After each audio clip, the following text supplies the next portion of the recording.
Fool's Play Island was awesome. It wasn't just a website, it was a whole world of fun. Chris started Fool's Play Island, and then I wound up kind of taking it over time. And I love making cartoons and games, and Fool's Play Island allowed me to do both. Fool's Play Island is this online interactive game, and it's really elaborate and very smart and funny and visually just cool. It's 100% Flash driven, and it's fantastic, and it's an adventure. Had tons of mini games in it and tons of exploration to do. It was like an adventure video game. It had great information on the fools themselves, the characters, the different formats. It was informative without losing any of the fun that you would want from Fool's Play.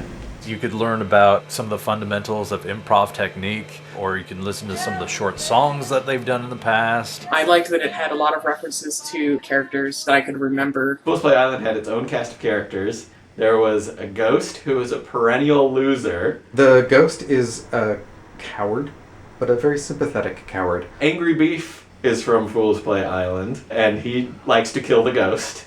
There's a dog who runs the gift hut, who has some weird stuff going on in his life that you only get peripheral visions of. There's Mr. Skellebones, who runs a fun house, and is kind of like a con artist almost. And then there's Zombie Robot, who's a sophisticated French decaying half-bones, half-metal robot. And Infobot is a robot who runs the information desk, who is very knowledgeable, but not particularly smart. And then Tiki runs a temple where the fools are worshipped, and Tiki is nuts. My name is Benevolence. Benevolence is the first ever virtual fool. He's the rainbow fool. He actually started on Fool's Play Island as a hidden character that you could find who would sing you a song. I will donate my eyes to a convicted pimp. Oh, Taniki. Taniki Poto is an apple-like thing. Taniki is a vegetable-like thing whose god is also named Taniki but spelled differently.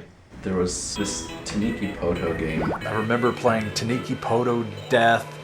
I remember playing Botany Bots. There was a fishing game and a game where you had to go through doors, kind of like a maze. I went to Fool's Play Island online several times and played a lot of the games.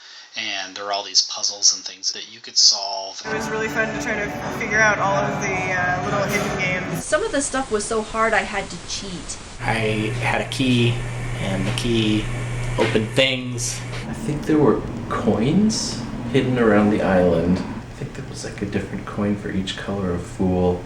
I don't remember, it's been so long. I do not remember how to find my own coin. I think you have to win Mr. Skellebones' Funhouse.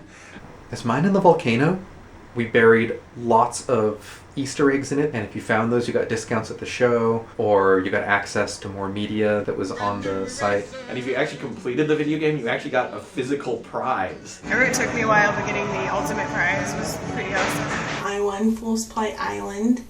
I think I won it 3 times, and I won this. Yes, I got a mug. And I did get a mug, but I don't have it with me, sadly. It has a unique little smear from the printing, so it's, one of a kind. I have an Angry Beef mug at home that I used to drink my coffee out of still. It was the thing back a couple of years ago. Everybody had one, so I was like, forget it. I'll come around in like 5 years. Fool's Play Newsletter was a newsletter that would go out once every month or so. The newsletters were made by Mike. They would have news, and goings-on and projects, and anything special that we had to announce would be in the newsletter. And it was animated, and it had tons of dialogue, and it was ostensibly to tell you what was going on in Fool's Play, but really it was just a really funny cartoon. And they were really high quality, and they were a lot of fun to get, and I'm very sad that they're not made anymore. I just really was proud of those two guys for doing something so cool with Fool's Play. It was a really cool site, very forward-thinking for its time. You know, Fool's Play Island is still out there, it's archived, and we've put a link in this video in the description where you can play it now. People who already knew Fool's Play was special, this was something that made it even more special for them.